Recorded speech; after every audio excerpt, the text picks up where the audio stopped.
Have you ever had those moments in your life when you have to face the facts?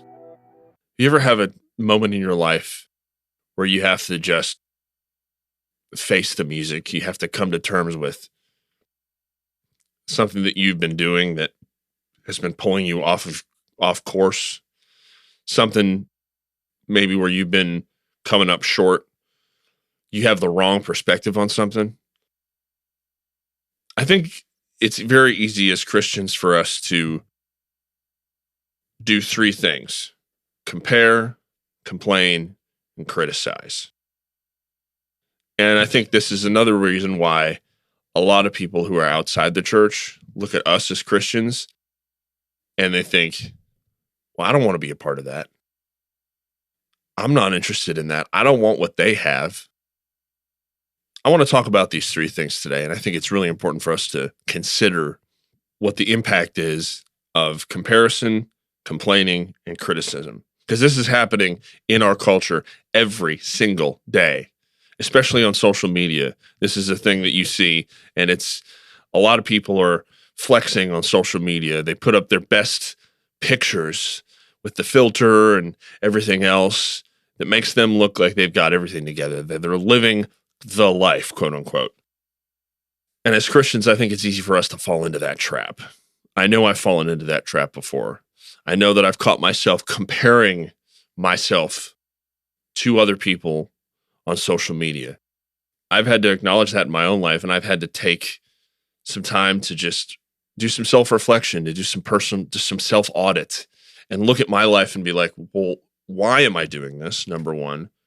And what's the goal that I'm trying to accomplish here? What am I looking to achieve by doing this? So let's start with talking about comparison. Galatians 6 verse 4 says, "But let every man prove his own work, and then he shall have rejoicing in himself and not in another." How often, let me ask this question, how often do we look at somebody else who's further down the path than we are, but they're in our same line of work, or they're running after the same goal that we are, whether it's fitness or business or whatever. They're pursuing the same thing, and they seem to have everything together. It seems to be effortless for them. And we look at them and we compare ourselves to them. And then we look at our lives and we think, well, I could never get to that point. I'm never going to be as good as them. Let me tell you something. As a teller, I am very hard on myself because I want to be very successful in my job. And I look at other people who are doing what I do and who have really good sales skills. They're very good at talking to clients about products, and they have a lot of success with that. And then I look at myself and I say, well, I haven't had success with that in a few days, and I don't have as much success as this other person. But we don't consider the time that they've put in to get to that point. We don't consider the time that they've invested practicing and all of the time that they spent not having success. Look at anybody who's great in sports. Think of Kobe Bryant or Michael Jordan or Tom Brady, any of these great sports figures, Roger Federer. We look at their success and we say, my goodness, why can't so-and-so be more like them? But we don't stop to think about all of the time that they invested, the late nights, the reps that they put in, the sacrifices that they made so that they could get to the point where they are literally the best at what they do. We don't think about that. We just look at all that they've done in the present, and then this giant mountain of success. And we look at ourselves and think, well, I have so far to go to get to that point. And I feel like a failure. I feel inadequate. Or we look at people on social media and we look at these people who have great families and they're posting all this stuff. Like, look at me. I have all this, doing all this stuff with my family, go on these big vacations and all this stuff. And then we look at our families and we're like, man, I feel like I'm doing this wrong. I feel like I'm missing something. Well, you're not missing something. You're just on a different journey. And the reality is, if you're comparing yourself to that person, then you're missing it because we're all on the same level. And compared to Christ, none of us measure up. So as a Christian, I have to acknowledge the fact that, yes, I'm trying to give my best for the Lord. I'm trying to do the best that I can in my job, in my family, in my personal fitness. I'm trying to do what I can to be at my best. But ultimately, it doesn't come down to like this image that we portray. It comes down to daily decisions, it comes down to reps, it comes down to every single day making a decision to do the little things over and over and over and over again. Consistency over a long period of time is what produces success. That's what produces success. That's what produces the outcome that you're looking for. And as a Christian, I have to acknowledge that. I have to remember that, yes, I'm not at this point that this other person's at. But if I look at where I was 5 years ago, I can acknowledge that I'm actually closer to my goal. And I've come a long way. So if you're going to compare yourself, why don't we look at something that somebody's done and look at what we're doing and notice the things that they're doing and adopt that mindset, adopt those things and apply them to your life and start doing those things on a regular basis. Start waking up earlier. Start being more consistent in your personal time with God. Start making some adjustments in your diet. Start making some adjustments in your personal habits every single day that will move you closer to the goal that you're trying to achieve. The next one I want to talk about is complaining. I think this is one of the biggest issues that we have, especially young people in our culture.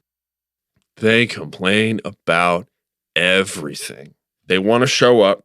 They want to get credit for showing up, and then they want to get paid for doing as little work as possible. And they think that that is going to lead to the success that they're looking for. And I think it's really destructive because, again, with social media, people use social media as a mouthpiece. They get on there and then they complain and they argue with each other, and then they say, well, so-and-so doesn't appreciate what I do, or this, that, and the other thing.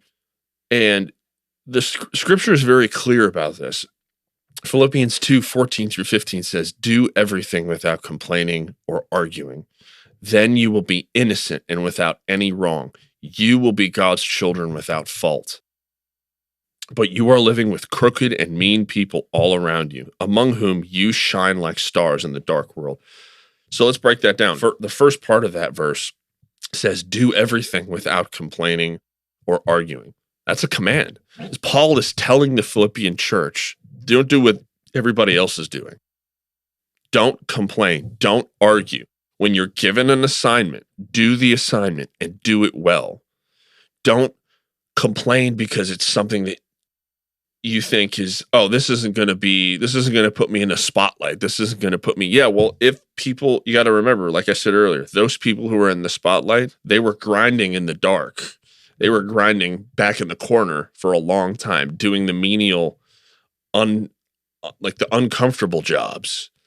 And they were doing those things consistently, and they were proving themselves over a period of time consistently to get them to where they are in the spotlight now. So everybody had to start somewhere. But when we receive a job and we do it well and we don't complain, we automatically separate ourselves from most of the people around us.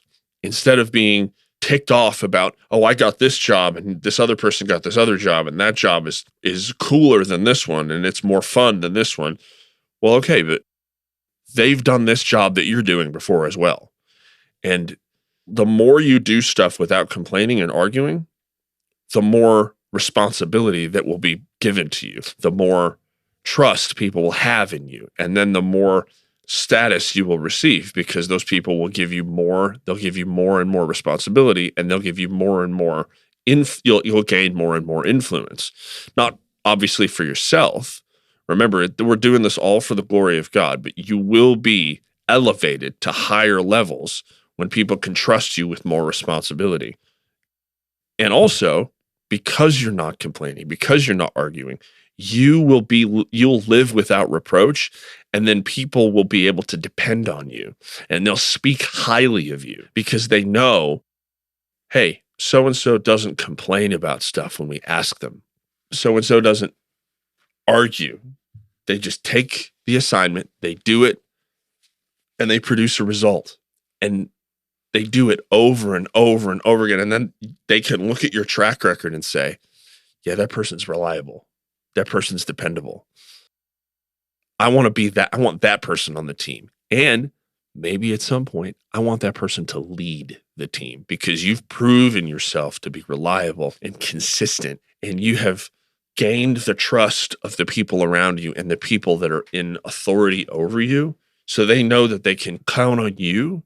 They can call on you when they need somebody to do a job that is difficult. And then when God sees you doing all of this with a pure heart, he's going to elevate you. Just think about Joseph.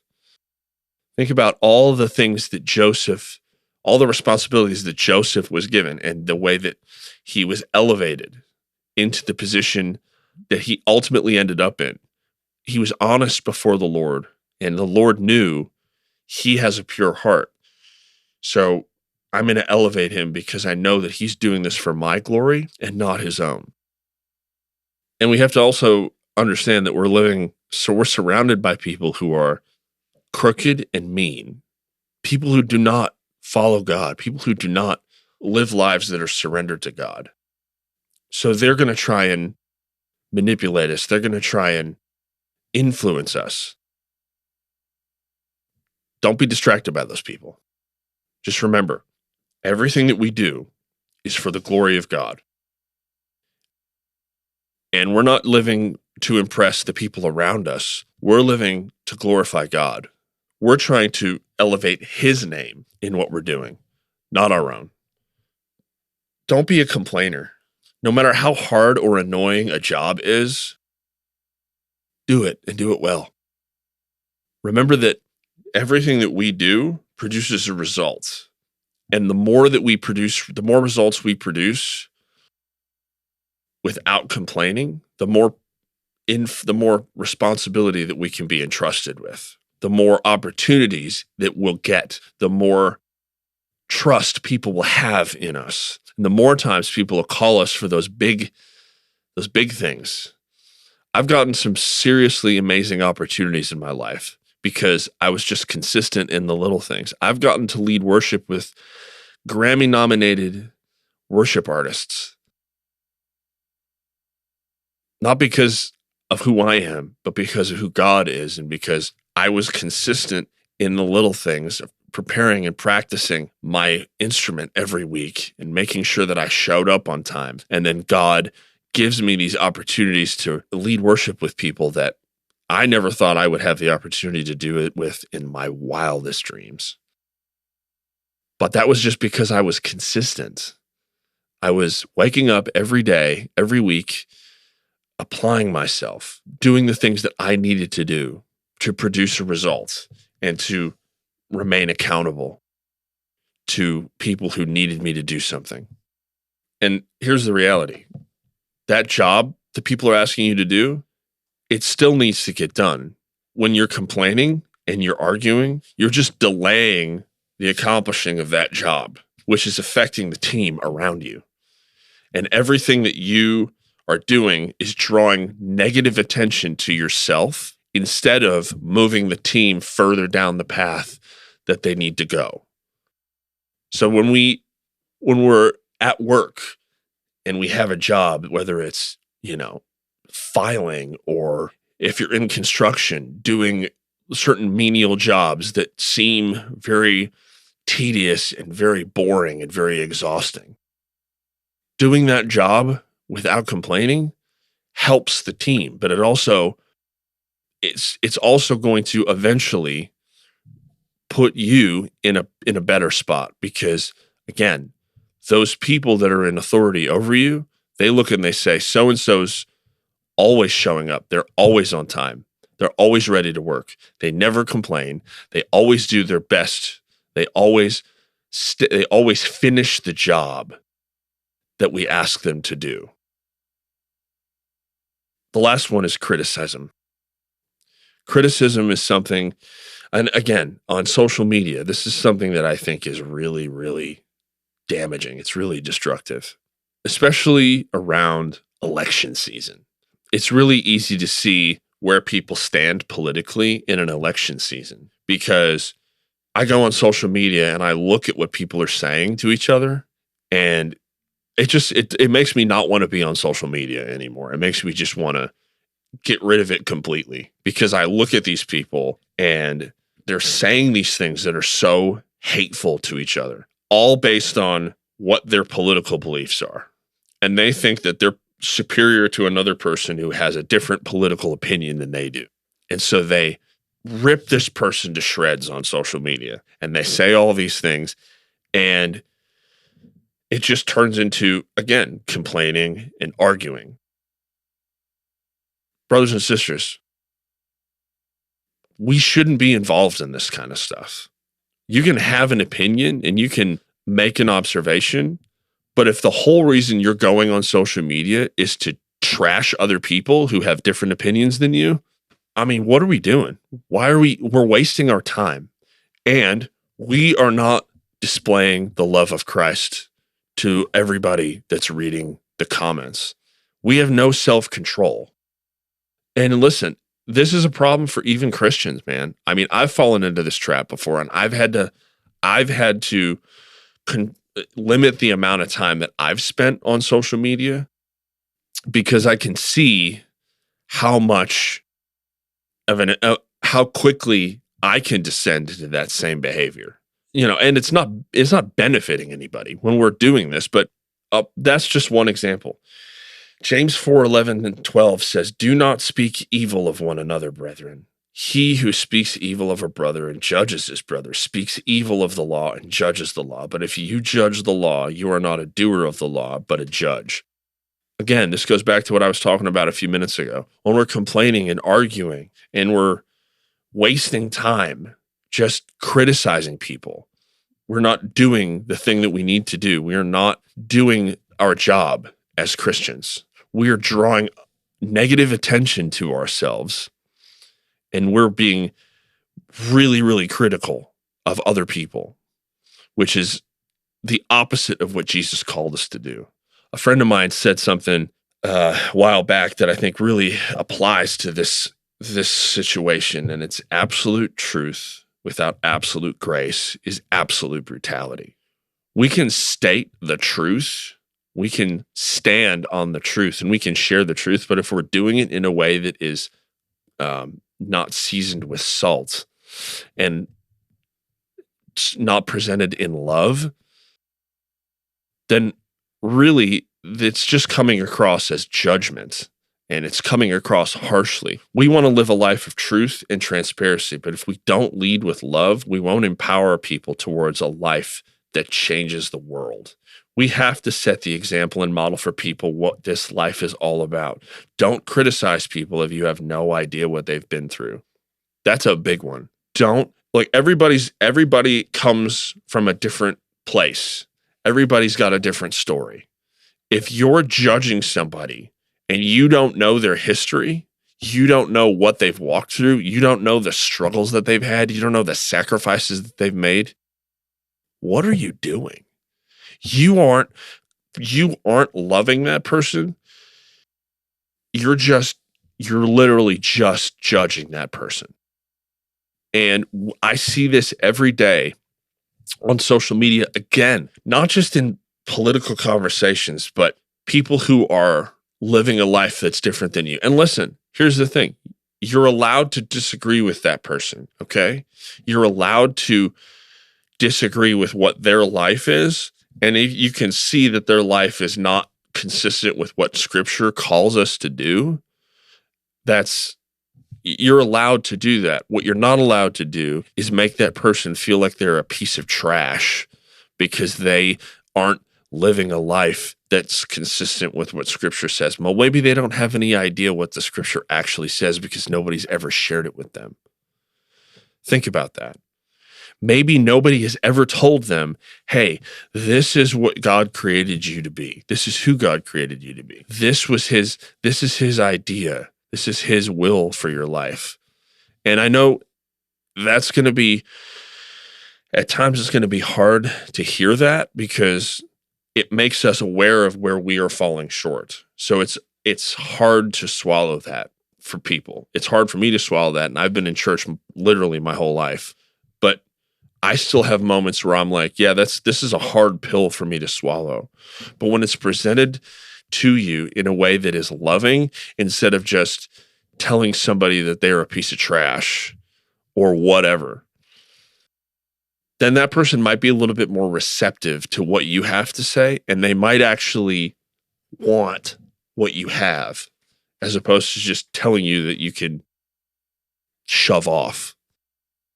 If we don't model this life for people, we can't expect them to actually want what we have. We can't expect them to follow us. We can't expect them to emulate our behavior. Because they need to see that it's real in our lives. They need to see us walk the walk and not just talk the talk.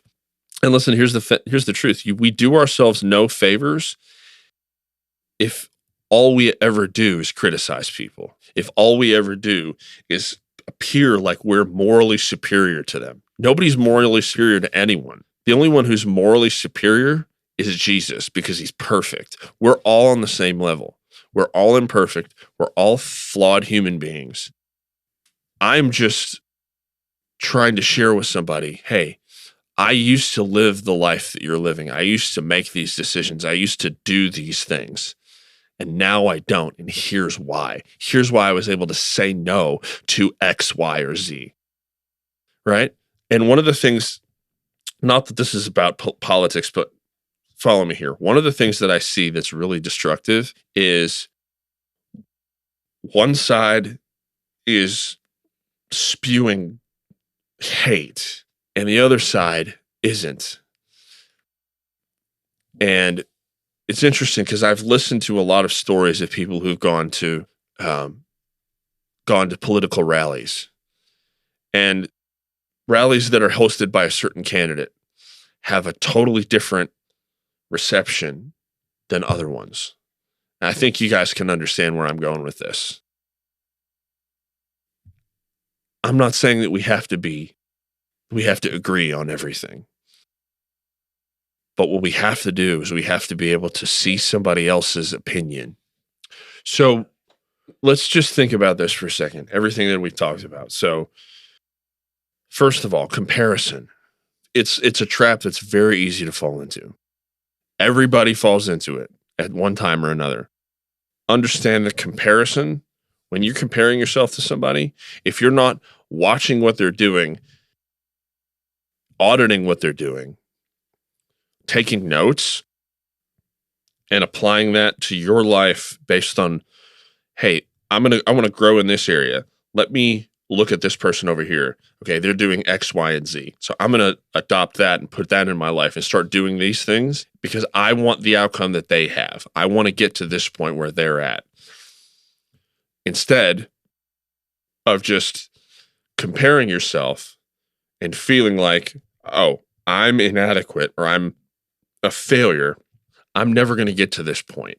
Well, understand how they got to this point over here, and then start implementing the behaviors that they do on a daily basis so that can bring the outcome that you're looking for. Complaining. Don't approach something with a negative attitude. Understand, if you want a certain outcome in your life, if you want to grow as a person, there are things that you just need to do.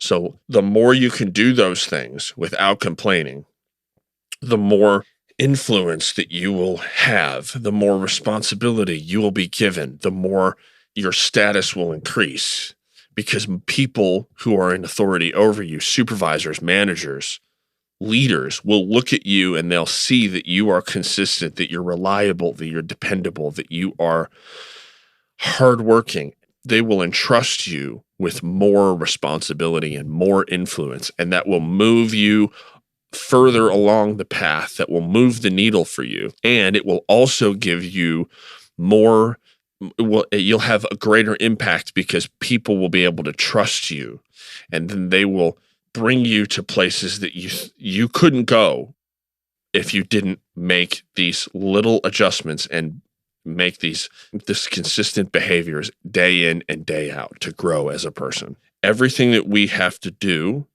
in our lives comes down to daily decisions, daily behaviors, daily commitments that will a lot of times not be seen by anybody, but the result that they produce, that's what will be seen, and that's what will gain us the influence that we're looking for. That's where God will elevate us. That's where God will promote us, because he'll see that he can trust us with greater amounts of influence and responsibility. And the last one is criticism. The last thing that we should do as Christians is criticize people, because it's what everybody else is doing already. So we can't fall into that trap. We have to learn. Everybody's on a different journey. Everybody's on a different road. And not everybody is going to believe the same things we do. But if we can love people the way that Jesus loved us, if we can see past their imperfections and their shortcomings, and we can treat them as a human being, then that person's actually probably going to be more receptive to the things that we believe. They're going to be more interested in it.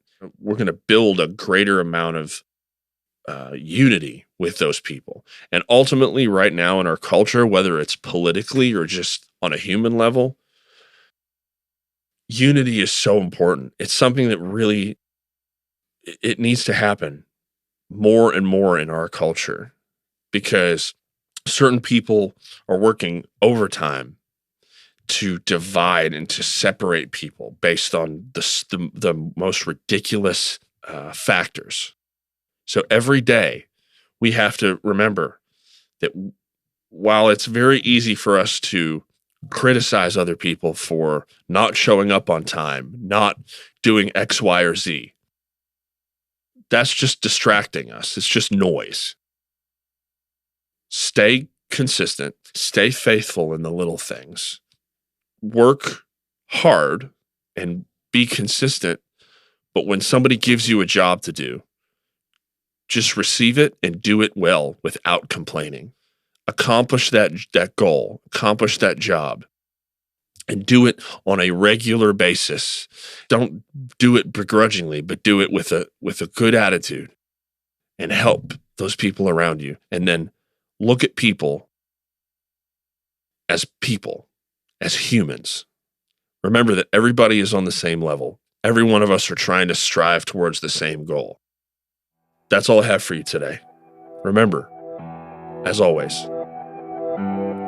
take up the mantle, carry the flag, live in the aftermath. Take it easy.